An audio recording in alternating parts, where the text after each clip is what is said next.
Hello and welcome to another episode of Glory of Golden State Gaming. I'm your host, Swamp Swimmer, and with me, as always, the Wallace to my Grommet, Vespacian. Nice. Hi, everybody. Good to see you.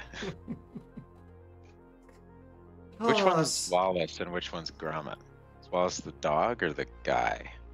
I think Grommet's the dog. I think. Okay.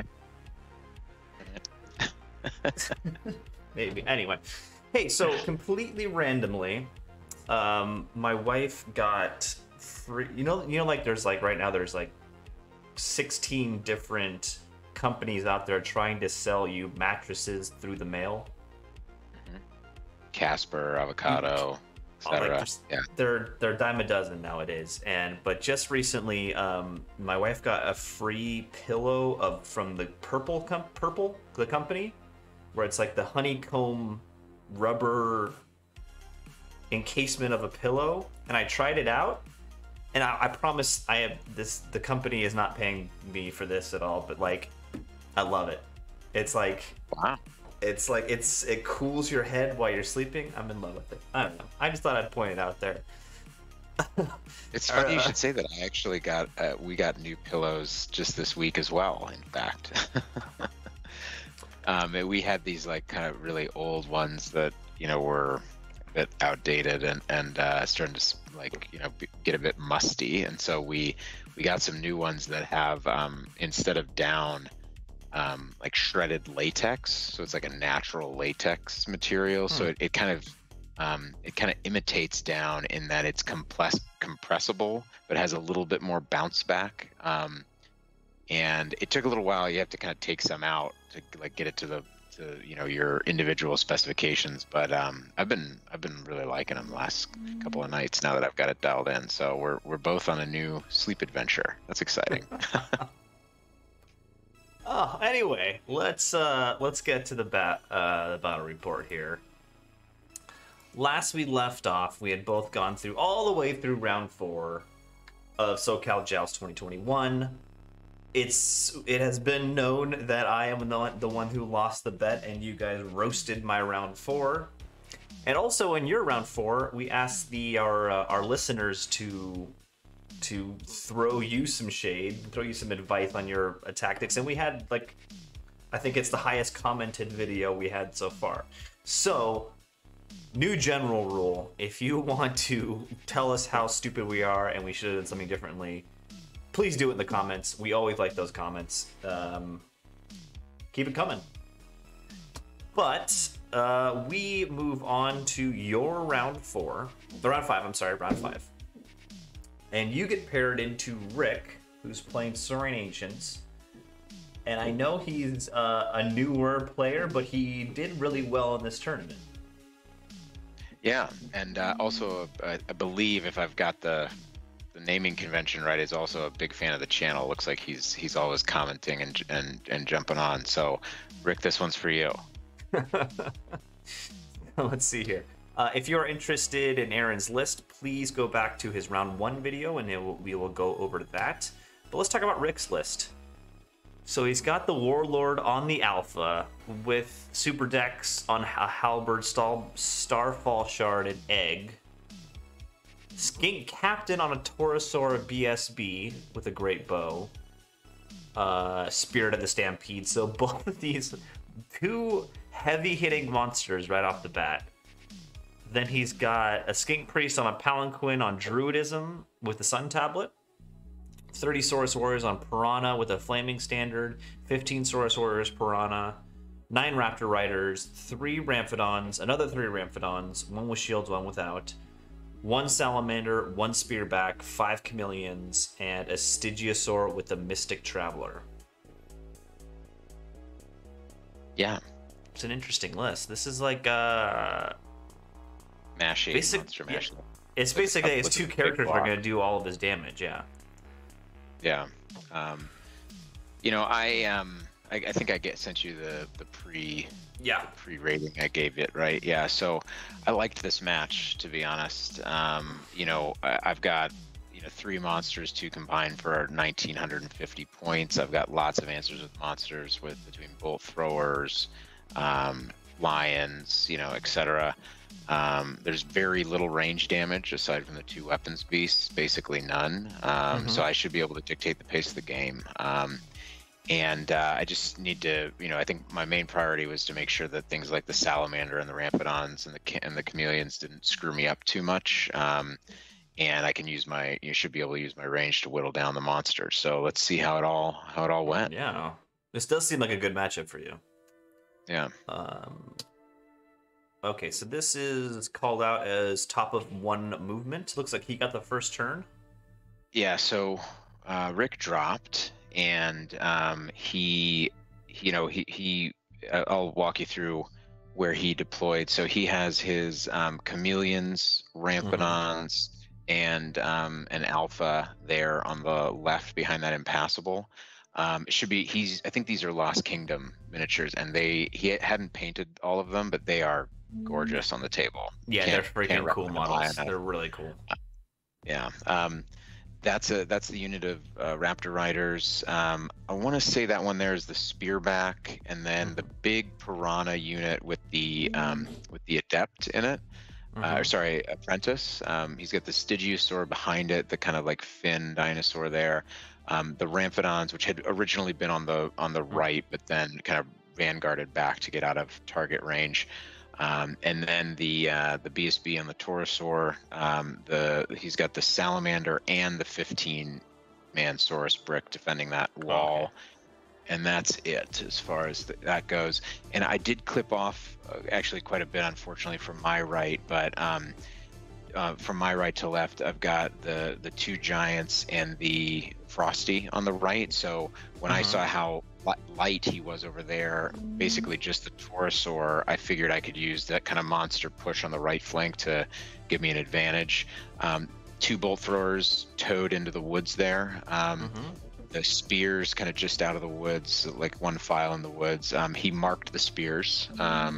And then the Grey Watchers, the Sea Guard with all the characters, the Lions with the other mark, the Prey Scent mark, and then 1 bolt thrower over here on the left, and then the Reavers vanguarded over to the left. So yeah, I was just kind of a couple thoughts on it. Honestly, I was pretty happy with this outcome.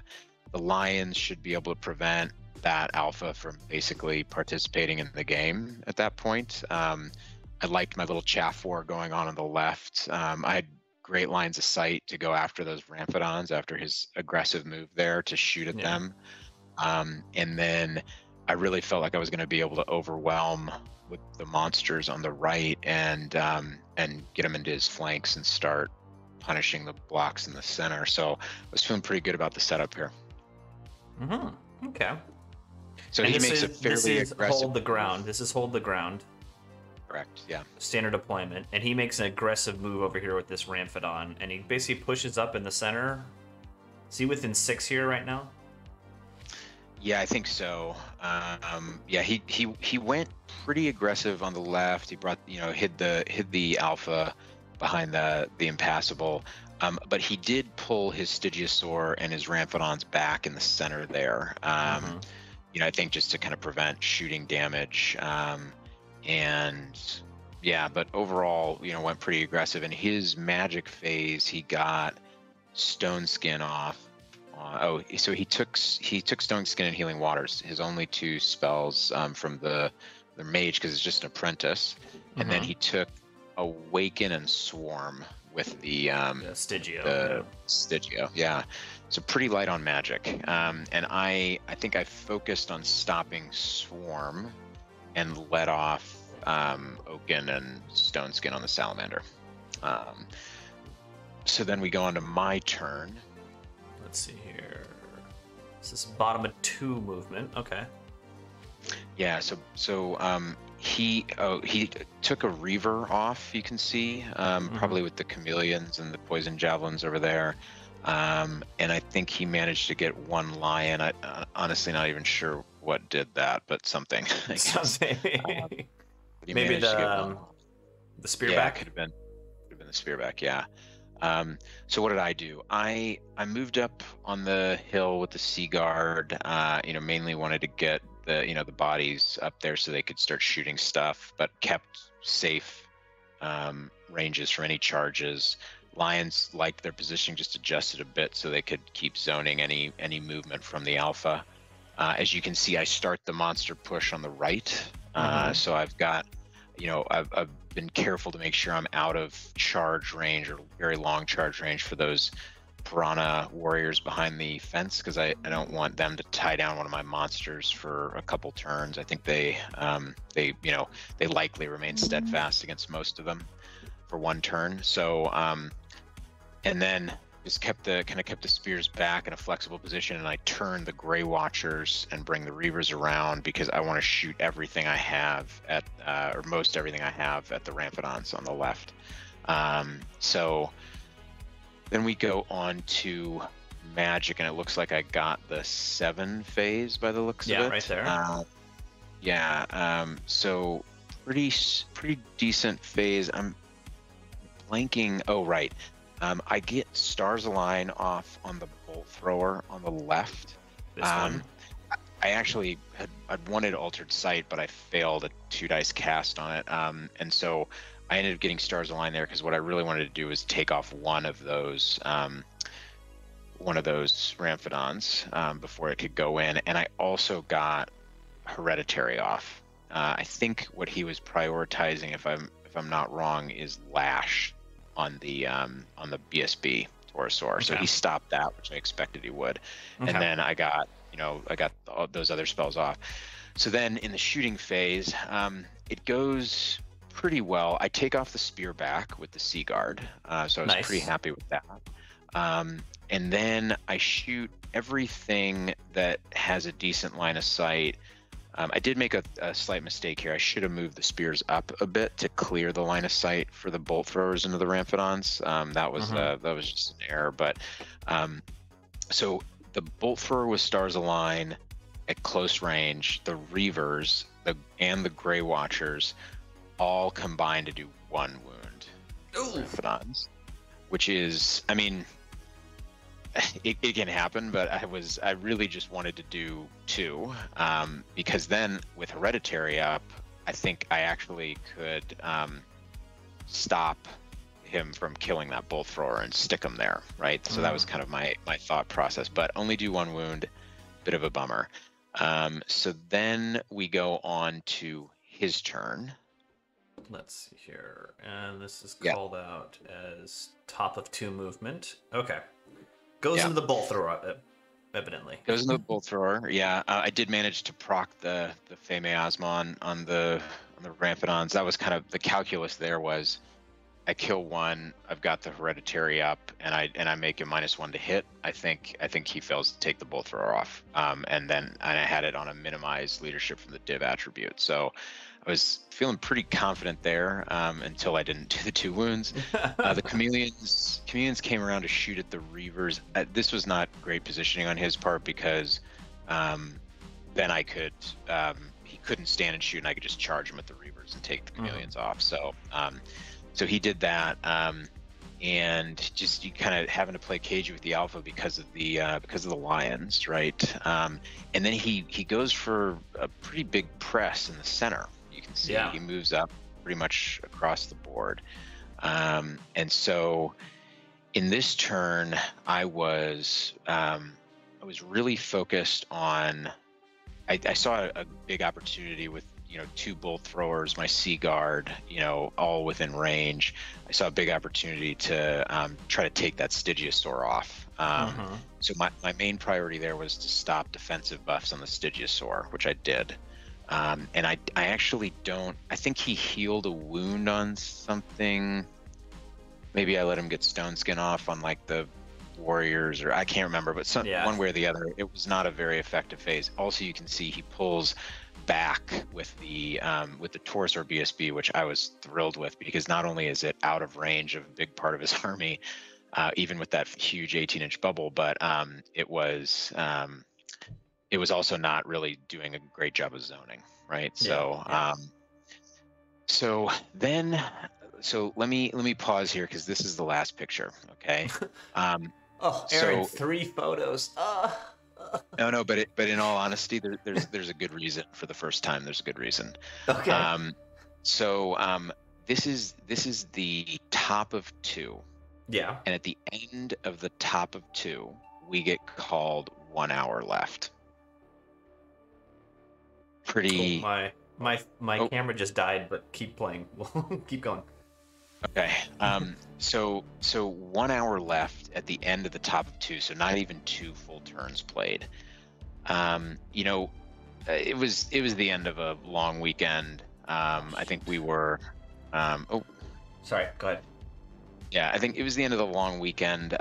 You know, also Rick was very focused on playing a very clean game, and so he really. Basically, he was like, everything he did, he's like, so this is out of arc here. I mean, this is out of range here. You know, he was telegraphing everything, which I like. It's good game hygiene. But that and a couple of other things sort of combined together, you know, to that this was we were not going to have enough time to finish this game, basically. Okay. And so let me tell you what I would have done if we had been playing a. So, you know, so just to be clear, game. you ended the game right here at the bottom of 2. No. I'm going to tell you what happens, but I'll tell you what I would have done if we'd had the appropriate amount of time to play. What I would have done, and this is kind of the overall strategy, is continue the push with the monsters around the right. He's got basically no zoning. I can just push them right up into the flanks of his main blocks in the center. Bring the Sea Guard back, right? So I basically give up the objective for 1 turn, but turn the Sea Guard back so that he can't charge with anything, right? So essentially pivot them and back them up, right? And then pull the Lions back to continue zoning the Alpha and charge the Reavers into the Chameleons, and basically, you know, that would be the play.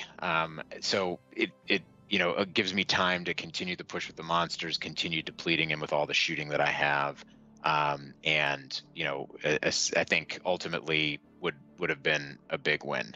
Let me tell you. So then what happened was, with only an hour left to play and him sitting on the objective, I had to take some risks. So what I did was I adjusted the Sea Guard so that they were within 6 of the center, so that if I ended up in combat, I would be able to contest the objective.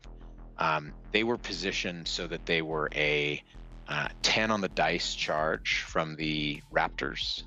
And then his Ramphidons, which do end up with just 2 at the end there, would have been a 11 on the dice charge into their flank. And the Saurus had, I mean, I think they needed like a 6 or a 7 on the dice to charge, right? So two makeable but difficult charges from the Swift Stride, and then 1, you know, pretty easy charge, but not an auto from the Saurus. I charged the giant that's in the forest on the right into his salamander, which I didn't really understand why he played up that far. He fled, which makes sense. I redirect into his Stygiasaur, needing like a 7, fail it, which is a shame. I continue the push on the right with the Frosty and the other giant, so they kind of adjust up to be closer. So that, yeah, well, a little bit closer in, actually. I kind of bring him in towards the forest, because what I want to do is I want to have him charge into the Sea Guard with the big brick, and then, now that he has no chaff other than the Ramphidons, take the monsters and the spears in its flank and take that off. That's the goal. And I've done the math, and basically, if he fails one of the 3 charges, and I get a couple of buffs, because I was sitting on full Veil tokens, 3 Veil tokens, that I should be pretty comfortably able to hold the charge and then countercharge. And that, my thinking was, we'd have time for like 1 or 2 turns. That was the only way for me to win, right? Quickly. And so I took that risk. The other thing, I think I said in the beginning, my goal was to podium here, and because of my loss to Pete, I needed a fairly big win, like a 15 plus, right? Yeah, gotcha.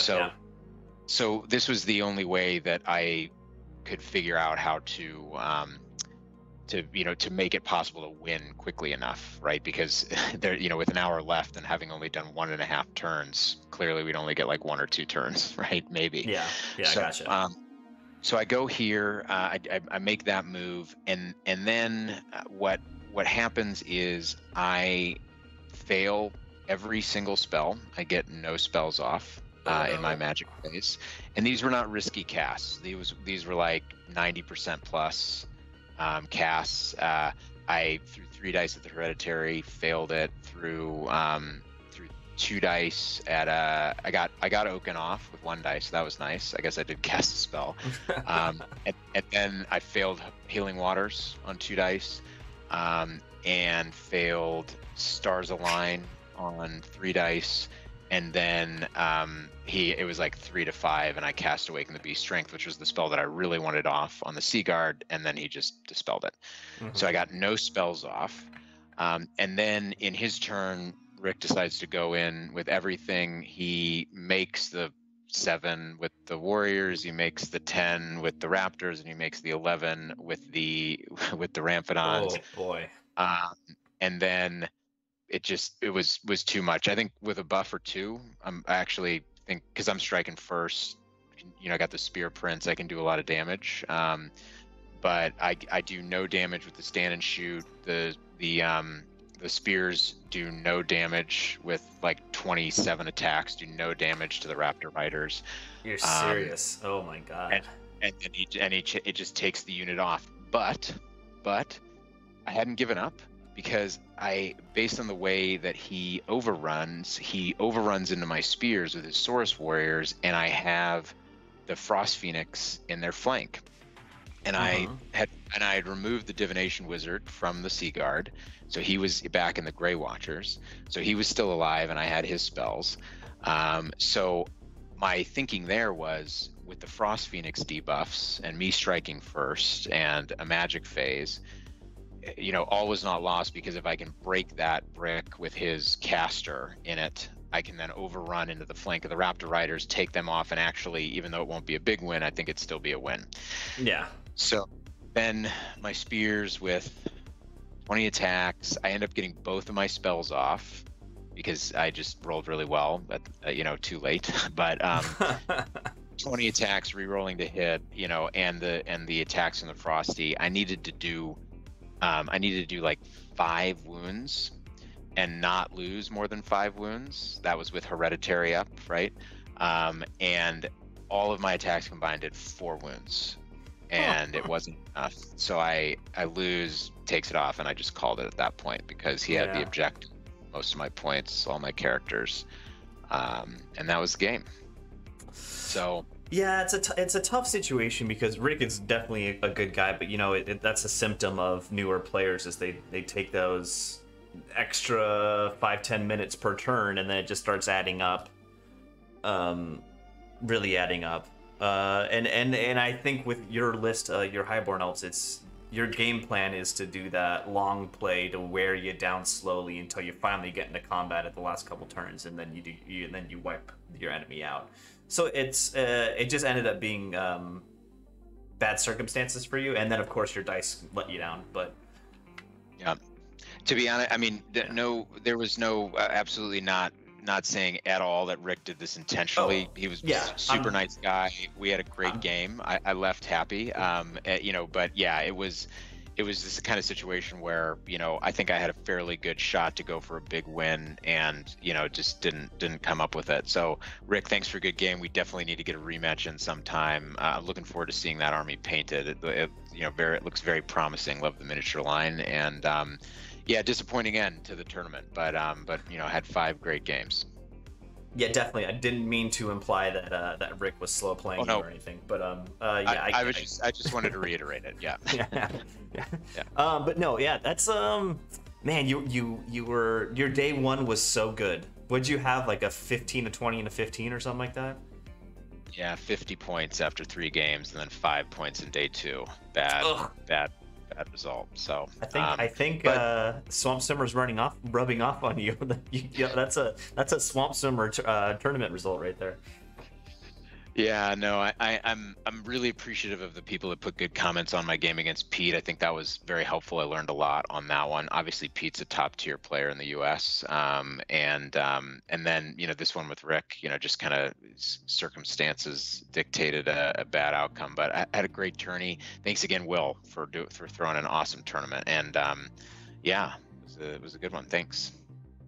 Definitely. All right. Well, thanks everyone for watching. Sorry my video cut out in there, but that's round 5. Next video will be my round 5, and we'll see how my tournament ends up. But thank you everyone for watching. Please like and subscribe, and have a good evening. Thanks, everybody.